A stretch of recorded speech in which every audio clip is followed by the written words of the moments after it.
Full stop. Can't believe I live in your thoughts. I think about you all the time, morning, evening, and midnight. Such a wonderful delight.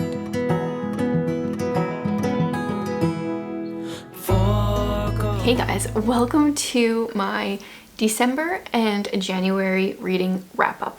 So this video is a long one. I'm gonna be doing something different in February for sure.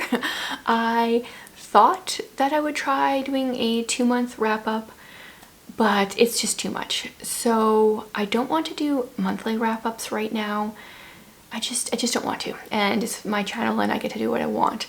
So for February, what I'm going to be trying to do, every video, or maybe most videos, the last portion of the video, I'm going to wrap up my recent reads. So there might be a video where I don't share any recent reads, but for the most part, I'll have something probably at the beginning and then end on my recent reads. We're gonna give it a try. What I have done for this video is I have marked the spots of each of the books that I have read and talk about.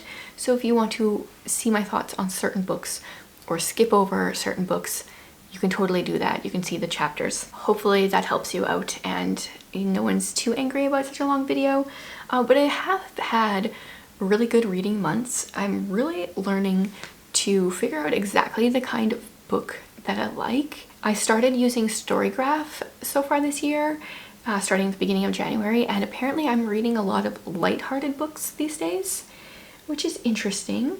I don't feel like that's necessarily completely accurate to my taste. I do like some in there, but I need some more hard-hitting ones to balance that out. So I filmed a few clips throughout December and January, sharing my thoughts as I finished some books, so let's just get into those. Welcome to reading update number 1. This is the reading that I have been doing while I have been doing the bulk of my Bookmas filming.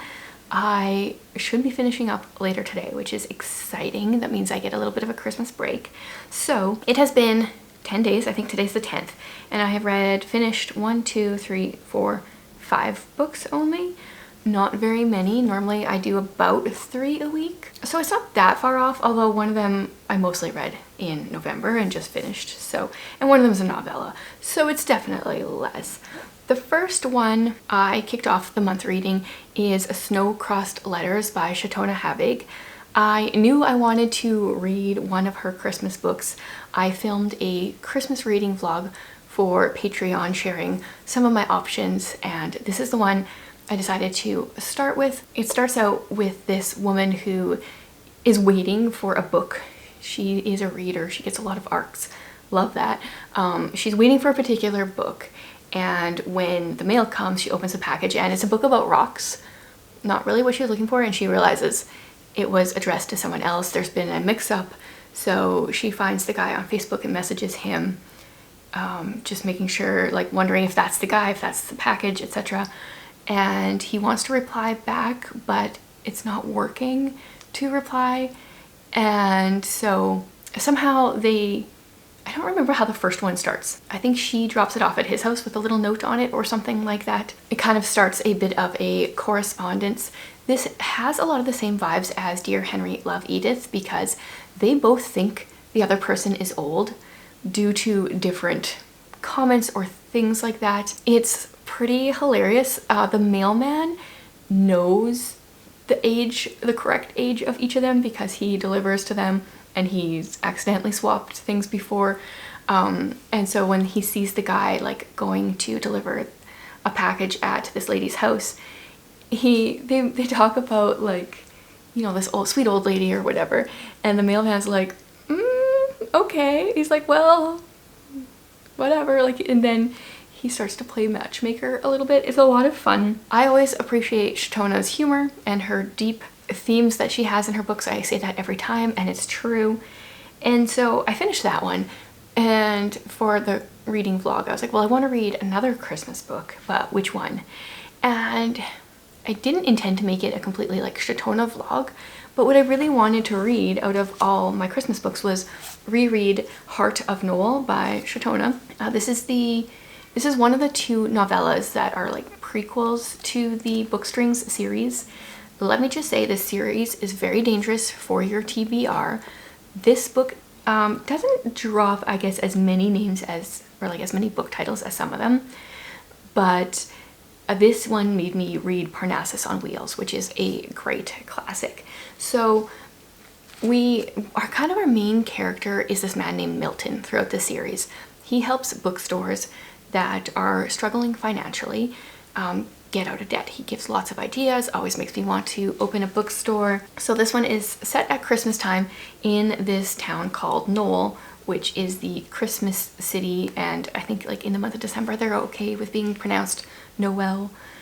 So we follow Josh Hart. He is the one that owns the bookstore Hart of Noel, and things are really, really tight. Like, he's saved up lots of money to invest in this bookstore and is worried he's going to have to close. Meanwhile, his nemesis is this lady that owns a bakery across the street. She keeps parking her gigantic SUV in front of his tiny little building, and like it blocks the view, and they have a lot of issues with each other, but Milton really helps them each to see each other's side. I really appreciate that. There's lots of talk of baking and different books in here, so it's just a nice little cozy Christmas read, and it's what I wanted to reread, so I did.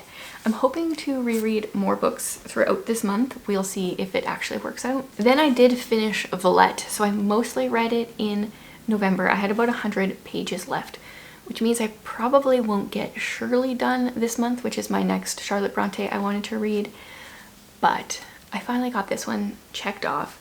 I like changed what I was thinking about the book at different parts. We start out, our main character is a girl named Lucy. We start out when she's pretty young, like 9-ish. For periods of, is it just one period of her life? She goes and lives with this lady named, oh, can I remember her name now? It's like a family friend. She goes there for a while and meets some people, and then we kind of follow her as she gets older into a bit of a role of a companion for an older lady, and then from there we follow her as she ends up moving to France. For some reason she decides she's going to go teach English or help. I don't know why she decided to go to France. She had very little money, used all her money to get there, and ends up finding a job at a school in a town called Villette. I keep kind of getting confused if the town, yeah, I think that's what the town or city is called. And we follow her as she meets some people that rub her the wrong way, meets some old friends, teaches these girls. One of the keys points that I will tell you is in the back there is a translation of French words and phrases, because there was like lots of long passages that's all French, and I can understand what a few of these words mean, but do I understand what this whole paragraph means? No. And they correspond with the page number that they're on. This was very helpful in my reading retreat when I was reading it, because I don't remember who, but someone made me realize that those were page numbers. I only saw this when I was like more than halfway through the book, and then I thought it was numbered based on just like the number of times that kind of like footnotes, you know, just different numbers, but no, they're page numbers. So very helpful. There are some like laugh out loud humorous moments in here. There's a character that I really, really enjoy. Mrs. Breton, that is her name. That is who Lucy went and lived with when she was younger. Yeah, so overall I'm glad I read it. I was hoping for more enjoyment in the writing aspect. I didn't feel like there was, I mean I highlighted some things. I ended up not tabbing anything.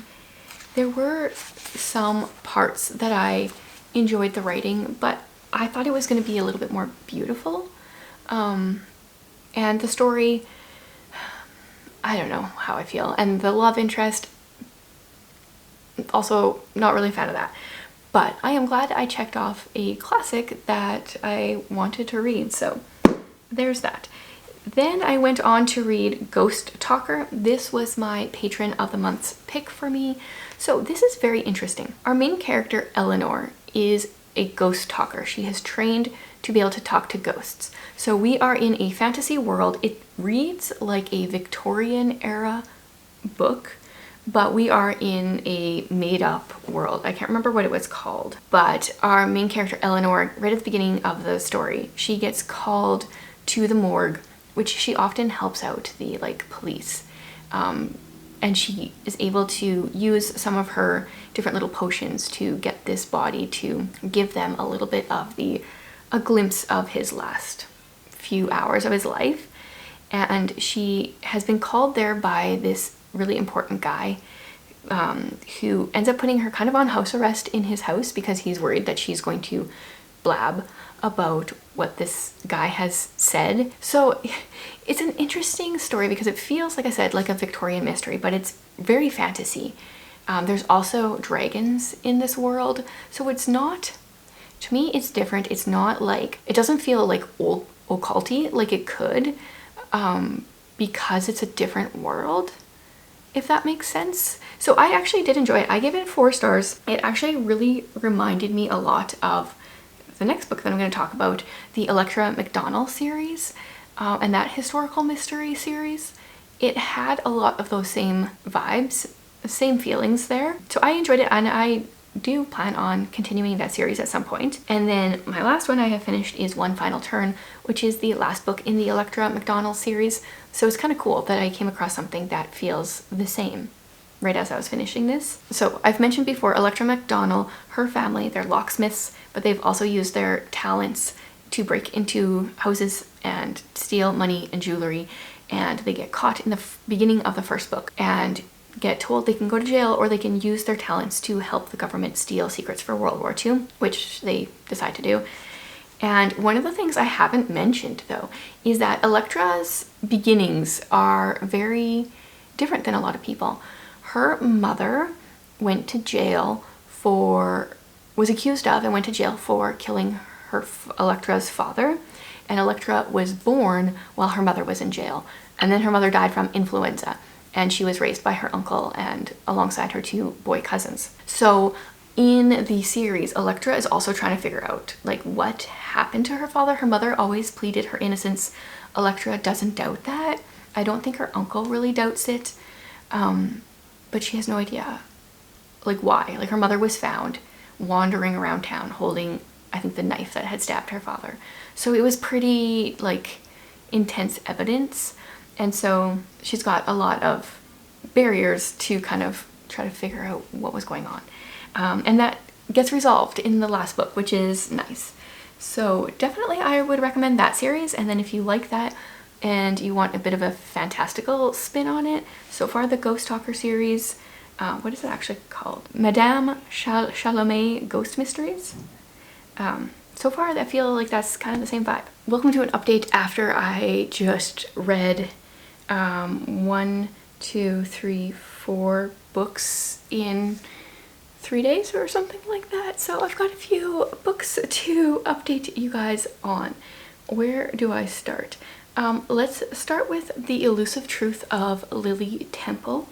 This was Joanna Davidson Politano's most recent book, and unfortunately for me it didn't quite live up to her previous one, The Lost Melody, but it was still enjoyable. So we've got an actress named Lily Temple who I felt like the setting was very hard for me to imagine. She is a film actress set in 1903 or something, so obviously a very retro kind of film actress. And she is kind of being accused very subtly of stealing some kind of gem, and there is a guy who has been sent to bring back this gem and possibly arrest her, that starts to realize there's like more to the story. And there really is. We know pretty much from the get-go that Lily Temple is not her real name. She's had many names. We don't really know who she is, but she's looking for someone and she's afraid of someone. And this book has a lot of like references to fairy tales and stuff like that. I really liked the idea of it. There were some twists that I didn't see coming, but I don't know, I kind of struggled with the writing. Like it felt too long or too something. I gave it 4 stars on Goodreads. I think it was like a 3.5 star read. It's not that I wouldn't necessarily recommend it. I was just a little bit confused, and therefore I have a hard time explaining it. And also because I read a bunch of other books since then. So next up, Murder at Mistlethwaite Manor. This one I was so excited to find, was free on Kindle for a few days. I even borrowed Jared's Kindle and read it on there. This is a Victorian mystery with the "And Then There Were None" vibes by Agatha Christie. This young woman gets an exclusive invitation to this Mistlethwaite Manor for this long weekend around Christmas time. The last few years there's been these very exclusive parties, very exclusive people are included. And she gets an invitation and quickly finds out that it's like not the kind of Christmas party she was thinking it was going to be. All the people that are invited are given this riddle that pretty much tells of like the sins of the people that were invited. So they've all done something wrong. And the whole point of the weekend is to figure out which sin belongs to which person. So not your typical Christmas party. And very quickly, like, people start dying. And there were some really good twists in this book. It's a murder mystery. I don't really want to give anything away. But there were some things that I was like, I wonder about this. And I guessed it correctly, which makes me excited. But I also don't think it was like really obvious. Like, especially the one thing, I don't think I was supposed to guess it. For some reason, I just felt like maybe this, and I was right. So that makes me feel really good about my detective skills. But I didn't see lots of other things coming. So overall, not a very good detective. This was the first book I've read by A.J. Skelly, I believe. And I want to read more of her books. The only thing is, I was thinking it was going to be Christmassy, and other than it was like set at Christmas and there was a little bit of a blizzard going on outside, there wasn't really any Christmas content. But I enjoyed the "And Then There Were None" type of book, especially since I'm hoping to reread that book possibly next month. Then I went on to finish I Think I Was Murdered. I had started this book a while ago and then put it off while I was reading some other books. This one I was a little leery of because it's by Colleen Coble and Rick Acker. I am not the biggest Colleen Coble fan, but the title is I Think I Was Murdered, so that gripped me. And the whole plot is that this woman has this technology where she has a chat bot that has all her husband's old text messages and emails. He died a year ago, and so she can talk to this chat bot and it responds like her husband because it has all this information. The voice sounds like him. It's got like his pictures from the trips that they've taken, and all of a sudden the chatbot says, "I think I was murdered," and suddenly his death, which was ruled an accident, is not so accidental. And I really struggled with connecting with our main character in this book, so I only gave it 3 stars. I feel like we needed a little bit more info on her before we really got going into it. Also, she is a lawyer, and for some reason when characters are lawyers, I don't really enjoy the books. Also, I felt like there was an excessive use of the word Tesla. So our main character has a Tesla, and then there's this main male character and he has a Tesla, and it was always Tesla this, Tesla that. They drove their Tesla, their blue Tesla, their red Tesla. Like, then also the one character has an SUV. We never find out, I don't think, what kind of SUV. It's just SUV, but then it's always Tesla, not their electric car or their car. It's always their Tesla. I really got annoyed with that. But some pretty cool twists I didn't see coming, so I enjoyed that part. But I just think that Colleen Coble and I, we don't mesh. And then I needed to do another Christmas mystery. Apparently, I'm just really into either historical mysteries or Christmas mysteries right now. I read The Most Wonderful Crime of the Year by Ali Carter. I saw that Lexi was reading it, and I don't know, I feel like I did know this book was coming out, and then I completely forgot about it. So I was able to read it. This one is kind of like rival writers get invitations to well, I don't know, some kind of, they're invited to Christmas somewhere, and their like publicist or publisher tells them they have to go, and they go, and it's there's like times I was laughing like right from the beginning of the book. I think by 3% I had already laughed multiple times because the humor and the way our two main characters like interacted, I found hilarious.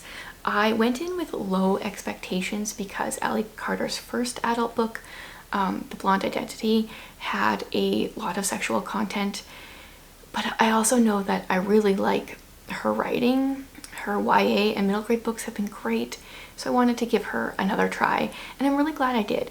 There is a closed door scene, and there's like one part that was, well, there's like maybe a few parts, but one part was like definitely more than I wanted, but also I kind of went in suspecting that she would go there, and it was less than in the other book, so I'm thankful for that. It's all about expectations. So the book starts out with our two main characters, these two writers, being interviewed by an inspector. You know there's been a crime committed, there's something about blood right off the bat, and I don't know, I don't want to say too much because I went into it not knowing anything, and I really just enjoyed the ride. So I'm definitely interested in continuing to try Ally Carter's books if she continues to write adult books, but also I kind of like her to go back to writing YA books like she used to, because those ones were even better. But I found this one to be hilarious. Time for another reading update, and I'm going to be completely honest, it's been way too long, which means I have a ton of books and I'm starting to forget things, which I hate doing, but like everyone knows, I think it's like this for most people's lives. December was a blur, beginning of January a blur, then I got sick. So I'm going to update some of the books right now, and I will probably film more tomorrow because I've been reading a lot of books. But I was kind of smart. I wrote myself a few things about some of the books that I've read. What order is this going to be in? I think it's in the order that I read them. I was very kind and wrote little notes for 4 of the books that I read. Maybe I will update more on that yet. At this point, because at the beginning of December, I didn't know if I thought I was going to be doing a December wrap up. And then I realized with only 4-ish videos a month, I can't do that. So I'm trying every 2 months. I don't really love that. And some people weighed in, and some people, even though on my newsletter poll, I specifically said I do not have time for monthly, do not put monthly as an option. Lots of people still said they prefer monthly wrap-ups, which is totally fair, but it just doesn't really work. Between TBR videos and wrap-up videos, my TBR videos consistently get more views. They're more fun for me to film. They're going to be the ones I prioritize, but I will still wrap up the books. It just might take me a little while here. Okay. I think the next one that I have to wrap up is Sleeping Murder. So this was my last Agatha Christie that I had to read for 2024. Over on Patreon, we were reading one a month for 2024. Loved that. Also glad to have a break from that. So it says it's Miss Marple's last case, but I don't actually think it is. I think they said that because of World War II, in case Agatha Christie died. I don't really remember, but anyway, it's a story with a lot of Agatha,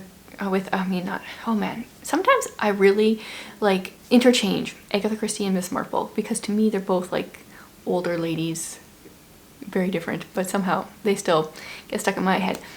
This is a case with a lot of Miss Marple in it, which I love. So this ended up being one of my favorites, actually. Yeah, out of the 4 books I'm going to share today, 2 of them ended up on my 2024 favorites list. So if you want to check out that video, if you haven't yet, they'll be on there. So we have this main character named Gwenda. She came up from Australia, New Zealand, something like that, to England because her husband wanted to buy a house there. He said, pick a house somewhere on the coast, and he gave her a few different things he was looking for. So she's there to buy a house. She finds one, and right away she has this idea in this one room, like, okay, I feel like this very specific wallpaper would just be so perfect in this room. We're gonna do that.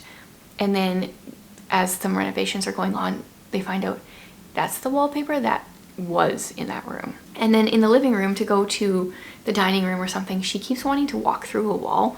So she tells the builders or the renovators, like, we're gonna make a door here because I feel like there should just be a door here. And they're like, there was a door here. And so she seems to, at first she's really freaked out that she is having like premonitions or these weird things are going on. She ends up seeing Miss Marple, talking to her a little bit, and Miss Marple's like, maybe you're not visioning the future. Maybe you were at this house at some point. And Gwenda also starts to have these dreams slash maybe memories, we don't really know, of this woman named Helen, I think, dying on the stairs. And so she's wondering, like, is this also something that I maybe saw as a child? Like, what is going on? And we are with Gwenda and her husband Giles for a lot of the book as they try to figure out the mystery, with a lot of Miss Marple popping in here and there, which is great. Gwenda and Giles are very much a Tommy and Tuppence duo. They work really well together. I like their interactions. Overall, loved the book. Ended up on my favorites list, so there you have it. Definitely recommend that Agatha Christie, and I plan on reading all of them over time, so kind of recommend trying them all out. But if you are looking for a good one, definitely love that one. I did not see the ending coming, and I did once again film a video while I was reading it for Patreon. So over 2024, there's 12 videos of me sharing reading vlogs and like predictions on whodunit, and most of the time I was very off, and I was very surprised with this one, which is always a lot of fun. Then I read The Christmas Mouse. Now this is just a wholesome little Christmas story. So this is by Miss Reed. I think this is part of a series. I have yet to actually read any of the books in the series, but in this one we follow a 30-ish-year-old woman who lives with her mother and her 6-year-old twin daughters.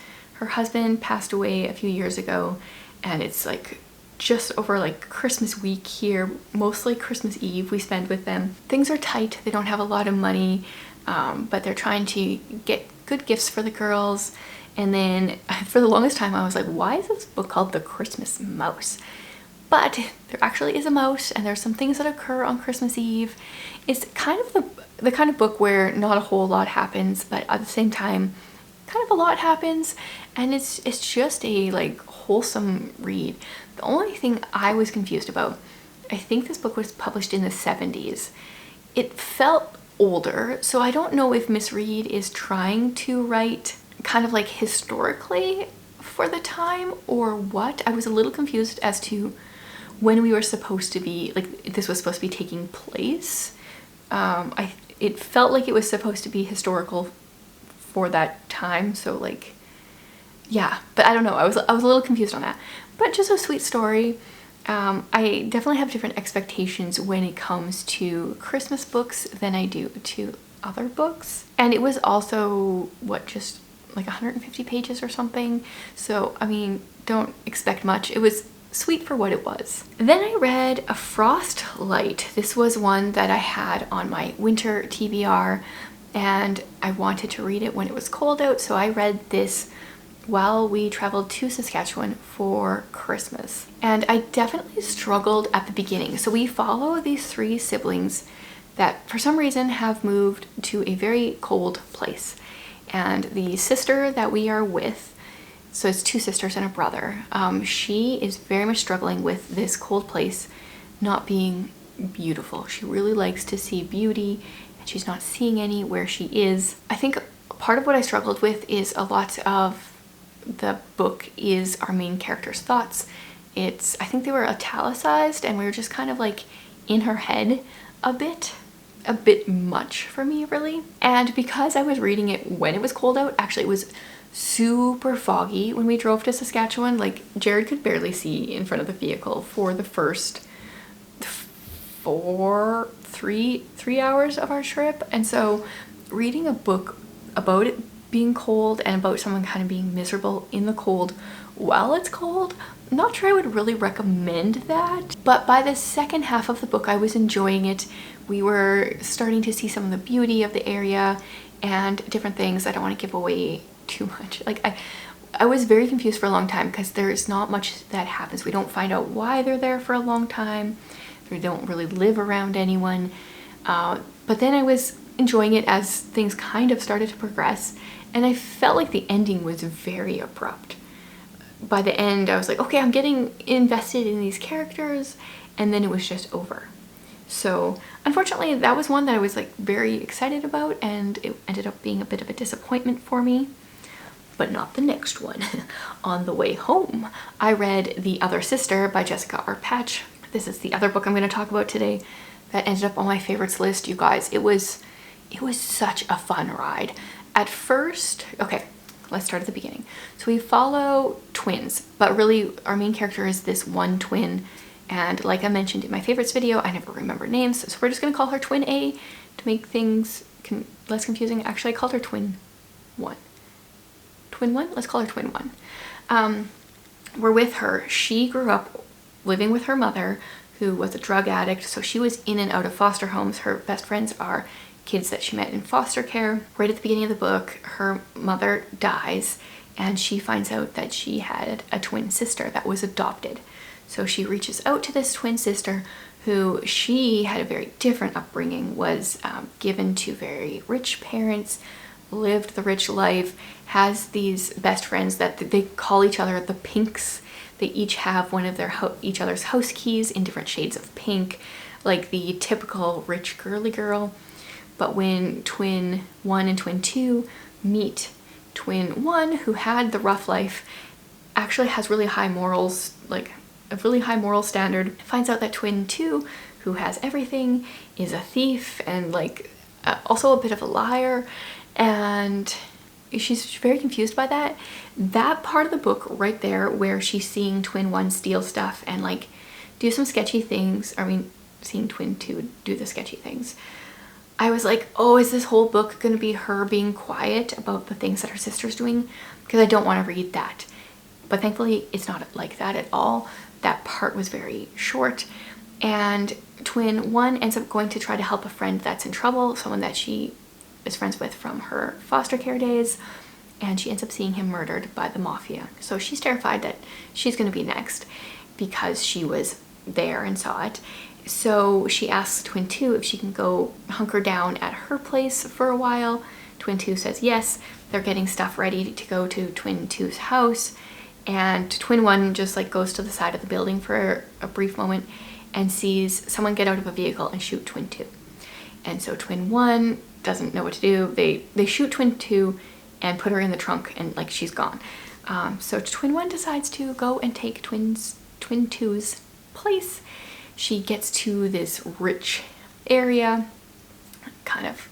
This is the part where I had to be like, okay, let's just pretend no one will realize that this is not the right twin, because my husband has uncles that are twins, and he always struggled more to tell them apart than I did. But growing up, I only really knew one of them. And when you know one person, I feel like you get to know their mannerisms a little bit more. Whereas if you see both of them, sometimes it can be more confusing. But I just pretended no one knew that one was taking the place of two. And Twin 1 quickly realizes that Twin 2's friends are not what they seem. They're not like all super tight. They have secrets and problems, and there's a serial killer in the area that seems to be hitting very close to Twin 2's neighborhood and friends. And so yeah, we follow her while she's trying to figure that all out and stay hidden, and lots going on. Such a fun ride. Definite book hangover after that one. Like I said, it ended up in my favorites of the year, so I definitely recommend it. Now let's go see what I'm reading next. I'm also this year trying to keep up with Goodreads, because I have for years and it's just got so much of my information there. I'm also trying out Fable, and I'm also trying out Storygraph, trying to see which one I really want to like commit to. I think I will continue with Goodreads just because of all the backlog there, but I don't want to continue with both Fable and Storygraph, trying to figure that out.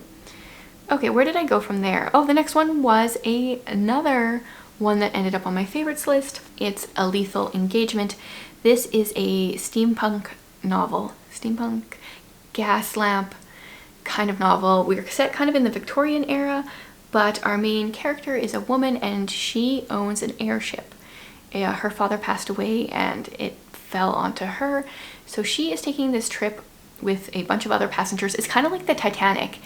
Like, it has that feel of like opulence and just that whole feel, except in the air, and we're going from the United States to the UK. So she's going there. She has her fiance on board and she needs this marriage to work because she has a brother who's not good with money, and if she doesn't get married, then her money kind of falls to him and then things will not go well. While on board, while this is happening, while they're taking their journey, murders start happening and they are kind of implicating our main character, not like making her guilty, but seeing like they are kind of because of her, because they keep having little bits of like the airship logo in them and stuff like that. So she's trying to figure that out. Meanwhile, her fiance is acting really strange, and so it's just her trying to figure that out. It's like a locked room mystery, but we're in an airship. Tons of fun. That one's being published in April, and definitely recommend it if you're interested in like steampunk gas lamp fantasy / locked room mystery. It checks a lot of boxes for me, so I really enjoyed it. Then I tried SpyxFamily Volume 12. Now this is the only manga that I have gotten this far with. I gave this one 3 stars. I feel like by volume 12, can you really even say much? I didn't really enjoy it very much. I might try one more when another one comes. I actually have one from the library right now, but it's not a volume. It's a kind of like an extra. But I think maybe it's kind of run its course for me, which is okay. Like I've read a bunch of volumes, really enjoyed a bunch of them. So to me, it's okay if it kind of dies out at this point. Okay, and then I will finish up with the last book that I read in December, and that is The Secret Diaries of Charlotte Bronte. Of course, I didn't gather any of the books that I have to hold, so I'll be putting up pictures, which you'll know because I have been putting them up. The Secret Diaries of Charlotte Bronte is very interesting. It's very much a fictional retelling / like some liberties taken of Charlotte Bronte's life.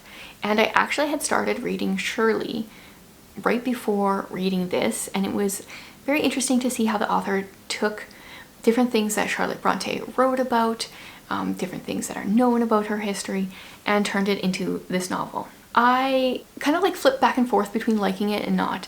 The Brontes are fascinating. I really enjoy a lot of their writing and stuff like that, but at the same time, because and like this isn't their fault, but because their lives are so tragic, I sometimes have a hard time reading about them. I have the same troubles with L.M. Montgomery. And yeah, so like all the Brontes died before they were 40, other than their father who lived on. And 3 of them, Anne, Emily, and Patrick, not in that order, all died within 18 months of each other. Never mind the older sisters that died early. Like, it's such a hard life. So this book was interesting. It's kind of focusing on them starting their writing career and the man that Charlotte eventually ends up marrying. I really want to read Elizabeth Gaskell's biography of Charlotte. I didn't realize they were like actually knew each other, so I think that will make it interesting. And I'm curious to know like how much was made up or assumed for this book as opposed to what was true, mainly in regards to the man that Charlotte ends up marrying. Curious about that. Yeah, so I'll stop there. Lots of good books in the last while. Hopefully you guys are getting some good recommendations here. I'll be back with another update really soon. Okay, let's talk about some more books that I've read, except we're gonna start with a DNF, which is always disappointing, and this is a double DNF, if there's such a thing. I tried it once and was like, okay, I'm gonna give it another try. No. That is Winter, White and Wicked. I tried this on audio last year. It was like, maybe it's just an audiobook. Maybe I need to physically read the book. Started physically reading the book, and you guys, this one just does not grip my attention, does not catch my attention. does not grip me. That's what I'm trying to say. We follow a girl named Silver. I think, yeah, she goes by Sil, but her name is Silver. And she lives in this world where Winter is a entity. I don't really know. Winter talks to her. Winter has power. And I just don't really care about her character or the quest that she's on, which is too bad because I wanted to really like it. But that was a DNF. And I can't remember if I mentioned this DNF already or not, but Cold Threat by Nancy Mell. This is the second book in a series, and I read the first book so long ago. And so I was like, well, I should continue with the series. I think it's a trilogy. Try to wrap it up. But I just was not invested. So I decided, you know what, why push through? Just quit it. It wasn't bad. It just didn't catch my attention. I don't know. But now we'll get into the good stuff, the books that I've actually finished. And we're gonna go in reverse order, the ones that I finished most recently first. That sounds fun to me. Let's do that. So I just finished The Renegades. This is the first book in the Renegades series. I think that's actually what the series is called. This is by Marissa Meyer, who wrote the Lunar Chronicles. And I've heard nothing but good things about this series. It actually reminded me a lot of Brandon Sanderson's Steelheart series. That's a lot of S's. This is like a superhero slash supervillain kind of story. In Renegades, we have a girl named Nova. When she was 6, her parents and her younger sister were murdered, and she hoped the Renegades would come help her, and they didn't show up. But who did show up is her uncle Ace, and he was part of a bit of a rebel group, and his rebel group took out the entire gang that took out her parents. And so Nova has lost faith in the Renegades. They are the superheroes in control, but she is part of the anarchists, I think is what they are, which is a bit of a rebel group. And she is known as Nightmare, but not very many people know her true identity. But she decides at the beginning of the book that she's going to infiltrate the Renegades and pose as this other superhero called Insomnia, where she doesn't have to sleep. And she tries to infiltrate them to get closer, get information, and ultimately try to kill some of them, I think. So I finished book 1. Really enjoyed it. Disclaimer though, because I didn't know going in, and I feel like this is such a tricky situation. So not the main character, not Nova, but her like main enemy is a guy named Sketch, and he has 2 dads. So his 2 dads are part of the Renegade Council. They're the like top superheroes. He was adopted by them when his superhero mother died. And I was talking to Jared last night about how it's interesting, because I would prefer to know going into a book if there was going to be like a same-sex relationship going on. I appreciate that in Renegades it's right there at the beginning, whereas something like Brandon Sanderson adding stuff into Wind and Truth after we've read 5,000 pages already is different to me. I feel like that feels like a betrayal. Same with like Shannon Messenger adding stuff in. That feels like a betrayal. Whereas if an author is going to be upfront, that feels different. And also secular author versus a Christian author would obviously make a difference to me as well.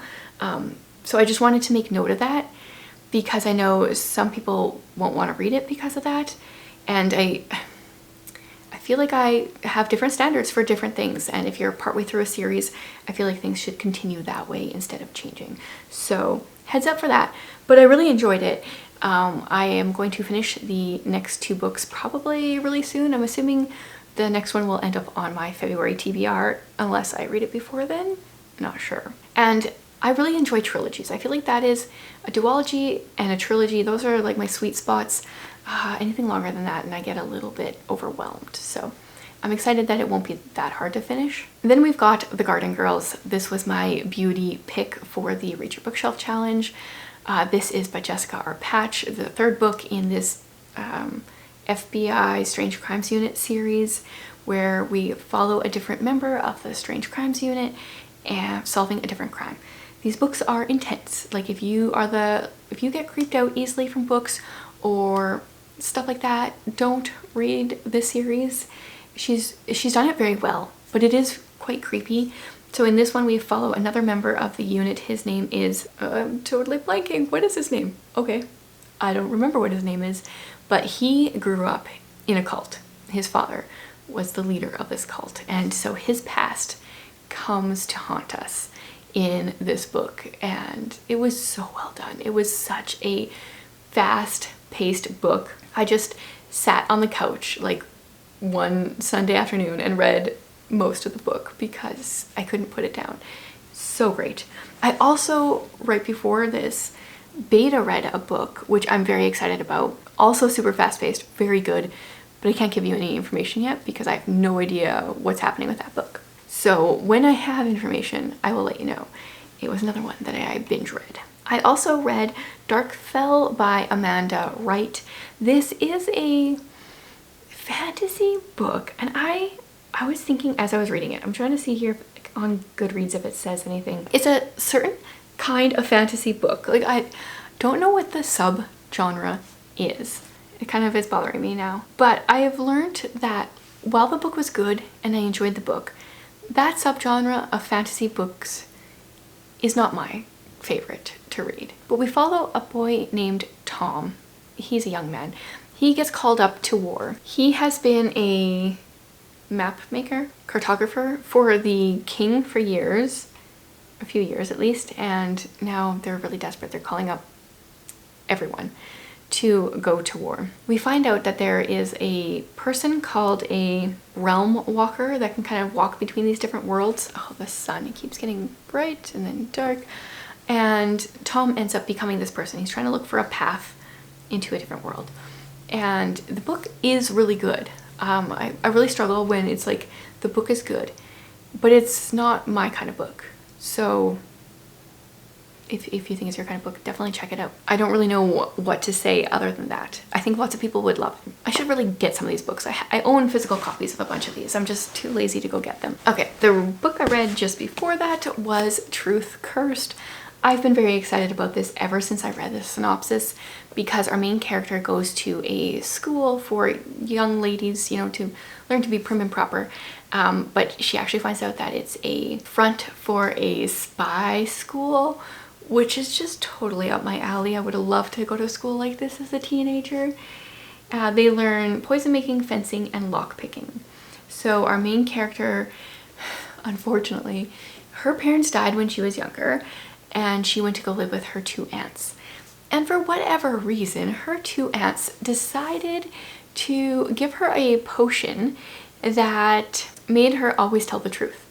So since she was 7, 11, I don't remember, somewhere in there, she always has to tell the truth. If she's asked a direct question, she has to tell the truth.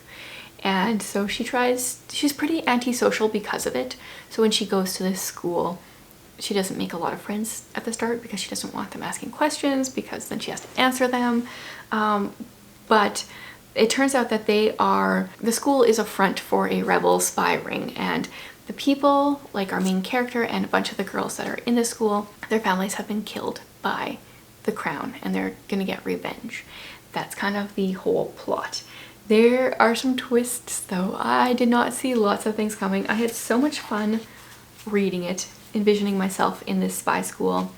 I was trying to think here, there is no actual magic. Like, I know some people really like fantasy without magic.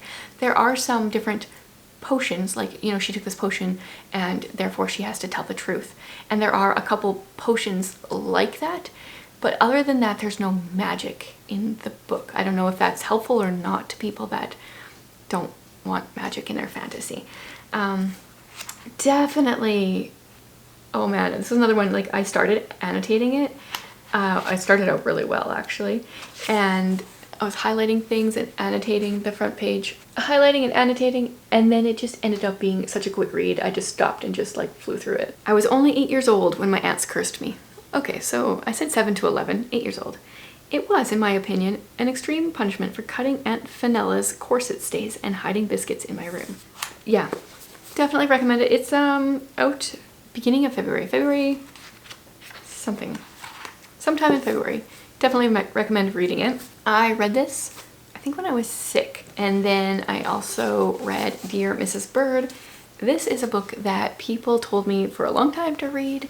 It's historical, but it's like, wasn't supposed to be kind of your typical historical. And oh man, I was like, why did I not read this sooner? Why don't I listen to people? This one we follow Emmeline Lake.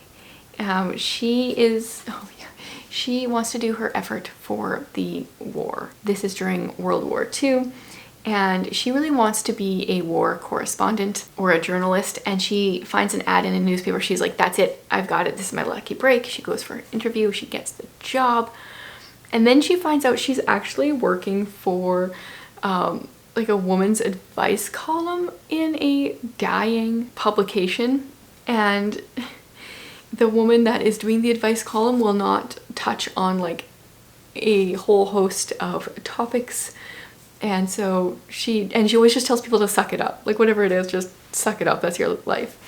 And so she tries to take matters into her own hands a little bit. And then she also has some stuff going on in her personal life, some pretty intense stuff that not intense, hard-hitting stuff. It is intense, kind of, that's going on, but I don't want to spoil anything. So if you, everyone's read this book already except me. If you like historical fiction, or if you don't, if you feel like it's kind of predictable, then you're in my boat. So definitely pick up Dear Mrs. Bird. I think you'll be surprised. It gave me vibes of when I was reading The Last Bookshop in London. That whole, like, I didn't feel like I was reading the same World War II book over and over again, like so many of them do feel like often. This one's staying on my shelves. I had a lot of fun with it. Okay, two more. Lady Susan. Oh man, you guys, this book by Jane Austen was so funny. I did not realize going into it what I was getting into. My review, which I actually left one on Goodreads, said I've never loved to hate a character more. So you're not going into this with likable characters, but you've got 60 pages of Lady Susan sending letters to different people, and people sending letters to her, and people sending letters. But Lady Susan is kind of a terrible person. She is a flirt. She even flirts with a married man. Like, this is Jane Austen, Regency era. What? She is a terrible, terrible mother. She says these terrible things about her daughter. I had so much fun underlining things and like kind of yelling at Lady Susan and stuff while I was annotating it. If you follow me on Instagram, I've been sharing a lot of my annotations in my books over in my stories, and it's just been so much fun. That made the book much more interesting. Like I mentioned in my tips for reading classics video, it's just, it really ups the whole experience when I annotate a book, and this one was great. I give it 5 stars. It was 60 pages long, but oh man, it was hilarious. Okay, and then the first book of the year that I finished was A Lady's Guide to Marvels and Misadventure by Angela Bell. Now this one, I know a lot of people, it's a steampunk type book, but I think a lot of people went into it just thinking it was historical fiction and then were disappointed. But when I heard it was steampunk, I was like, now I'm more interested. So we've got this main character whose grandfather is a watchmaker. He gets this new apprentice that she's suspicious of because she has just broken things off with her fiance, who was going to betray her for her money, and like, you know, she just doesn't have a lot of trust. And then her grandfather disappears into this contraption of his. So he made this like flying owl, and most of the story is the journey of our main character, this apprentice guy, and the main character's mother going around and solving puzzles. And it is hilarious. So the main character's mother is very much an animal advocate. She's like the PETA queen, except this is set Regency or Victorian era, and so she's very weird for her time. Like, you know, she just loves animals, and nowadays it'd be fine, but thinking about this back then is pretty hilarious. And it's a very light and whimsical, not normally a good word for me, but it really worked in this book. There were some heavy themes. I mean, she's going through a lot of trauma because of this stupid fiance of hers that betrayed her, and there's a lot of deeper stuff in there too, but it's not your typical historical fiction kind of book. And we've got the different steampunk aspects, and it was just a fun ride. I don't know if Angela Bell has written anything else, has she? Not a full book by herself. It looks like she has some romance short stories or something, but I would like to see what she's going to come out with next, because I could really read more in that world or in that vein.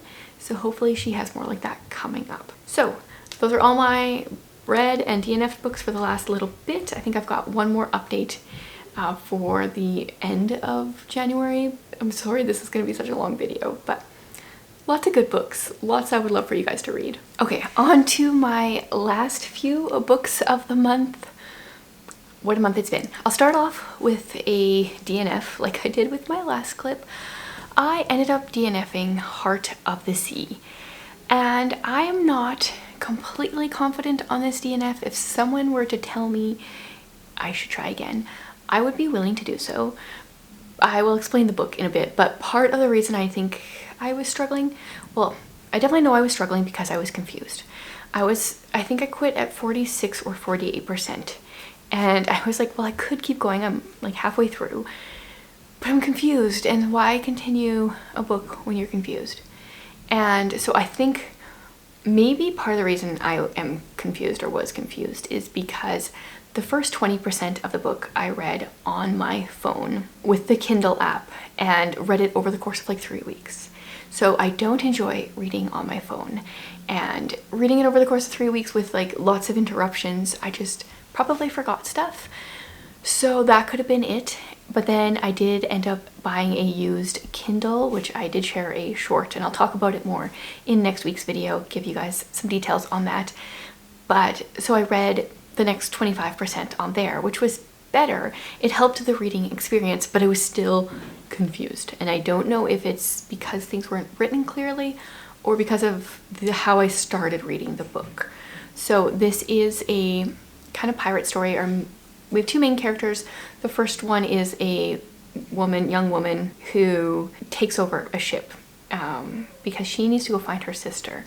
And then the guy that she takes it over from is the other main character, and I think he has some kind of mission to kill her. Like, I feel like it's kind of in the blurb, but I don't feel like it was really explained in the book, so I'm confused. And I struggled with, like, at the beginning of the chapter it would say which perspective the book or that chapter was from, but partway through, so I would be, you know, picking it up randomly in the middle of a chapter, they were so similarly written, both of the characters, that I never remembered whose point of view. Like, it would take me a few paragraphs and I'd be like, oh, we're in hers or we're in his. And yeah, so do I just need to read it quicker or what? Have you guys read it? Should I push on? I also am kind of beginning to realize that I'm not a huge fan of, generalizing here, but mermaid and siren stories / even pirate stories. I don't know if I've ever really loved any, so that also might be part of it. But yeah, DNF. I'm not saying don't read it. I might give it another try, depending. Okay, let's get into the books that I actually finished. The first one is We Solve Murders. I waited for a long time for this book to come in from the library, and it was such a fun ride. I was a little worried that blanking on his name, Richard Osman, because he took a break from the Thursday Murder Club and put out this book this year instead, a different series. I was a little worried I would miss the Thursday Murder Club, and I definitely missed the characters, but his writing in this book is the same. It has that same feel. So we follow a woman who is like a bodyguard, and her father-in-law, so this bodyguard is on a private island guarding this woman. Her father-in-law used to be a detective, and he has now retired in a very quiet little English village, and he's pretty content to live his life, going to the pub, doing the weekly trivia night, that kind of thing. But right at the beginning, there are some murders that happen, and it looks like they're trying to pin them on the bodyguard character, and she quickly realizes there's kind of a hit out for her as well. So we follow her as she tries to flee, and her father-in-law slowly gets involved despite wanting to stay in his quiet little village. And it was just fun. Like, Richard Osman has a unique style. Every now and then we get interactions with the criminals, or we'll get maybe from their viewpoint, and he always makes them like just super friendly people. You know, it'll be like a situation where this guy comes in to kill you and you're like, oh sorry, I'm in the middle of eating my ice cream, can you just let me finish it? And they'll be like, oh yeah, no problem, like ice cream first, I'll kill you after. And then they'll sit down and just chat with you while you finish your ice cream. Like that kind of vibe. So they are kind of cozy mysteries in that way, even though there are some brutal murders that happen and stuff. Yeah, so I just really enjoy that style. Maybe a little unrealistic, but I've never really like interacted with someone that's coming to kill me, so maybe he's not that far out there. I don't know. But I'm excited about that series. And I did read the acknowledgements and stuff, and he did say that the Thursday Murder Club would be returning this year. So I'm assuming there will be another book in that series coming out. September is usually when he releases his books. So I'm looking forward to that, but I'm also kind of wanting to get back into the world that I just left, so it's a great spot to be in. Definitely will continue reading all of his books. Then I decided to go for a short book. I wanted to check off a physical book off of my TBR, and The House on the Gulf, I think this was on my winter TBR if I remember correctly. It's a Margaret Peterson Haddix, where our main character is like 12-ish, and her older brother, who is 16, has gotten this job to house sit for the summer. So people that he was mowing their lawn, they're going away, so he's gonna house sit for them, and got permission for his sister and his mother, who is a single mother, struggling, you know, to make ends meet, live there for the few months and help her out so she doesn't have to pay for rent as well. But we quickly realize there's something fishy going on. Like our main character, Britt, that's her name, she thinks that maybe they're not really supposed to be in this house. And Margaret Peterson Haddix always has really great book ideas. I say this every time I read one of hers. I feel like she could make her books longer and flesh them out better, do a little bit better job like writing the book, but her stories are so good. She is like Neil Shusterman to me. They both have such great ideas. I thought maybe I knew where this book was gonna go early on, and I was wrong. So I loved that. There were a couple different twists, which was fun for someone that likes that. Yeah, so if you haven't given her a try, definitely do. She's great for middle grade March. Her books, I feel like they should be longer, but they're pretty short. This one's about pretty much exactly 200 pages, so try that one maybe. Then I read The Lines Between Us. This one was kind of for epistolary January because it does have some letters. It starts out in letters and there are a few throughout. This is about a different topic than I've ever read about. It's about, well, one main character is a woman who joins the Women's Army Corps and fights prejudice there. And then the main character is a conscientious objector, which I really struggle saying conscientious. I have to like really think about it. And so initially in the first letters of the prologue, they are both very interested in each other, and then when she finds out his stance on war, she's out. She's called, like, she pretty much thinks he's a wimp for not joining the war. And so Gordon, the man, ends up becoming a smoke jumper and parachuting and extinguishing raging wildfires, which is just like another interesting aspect. And yeah, there's a bit of a mystery in here, which I don't really want to say because I feel like it doesn't come early enough in the book. It was pretty okay. I have been all over the place with Amy Lynn Green, and I think I'll continue to try her books, but kind of go in with low expectations.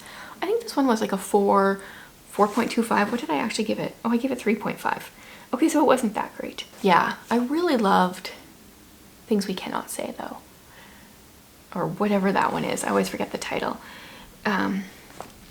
This one, it was interesting, though. I'll say that. Then, the last one that I finished, Anne of Green Gables. So as of filming this right now, we are going to be doing the live for this tonight and chatting about Anne. So I feel like everyone knows the general story of Anne, She's an orphan. She gets sent to live with this elderly couple. It's a brother-sister couple, and they actually wanted a boy, and they get her. They end up keeping her, and she really transforms their hearts throughout the book. I tabbed this so much, so many annotations. I had such a fun time reacting to the book and annotating it. It took me so long to read because I was always stopping to write little notes. So I won't really say much. I loved it. We'll have a whole live on it, so you can probably just go watch that if you want more details. And we are doing Anne of Avonlea for February, continuing on with the series. Also, totally bought more of my absolute favorite page tabs because I love the colors and I love the sound and the feel of them. I'm weird like that. So that is all for my month, and like I said at the beginning of the video, I'm going to be doing something different for February. We'll see what ends up working, what I end up doing long term. My apologies that this video is so long. Thanks for being here for all or most of it, or some of it at least.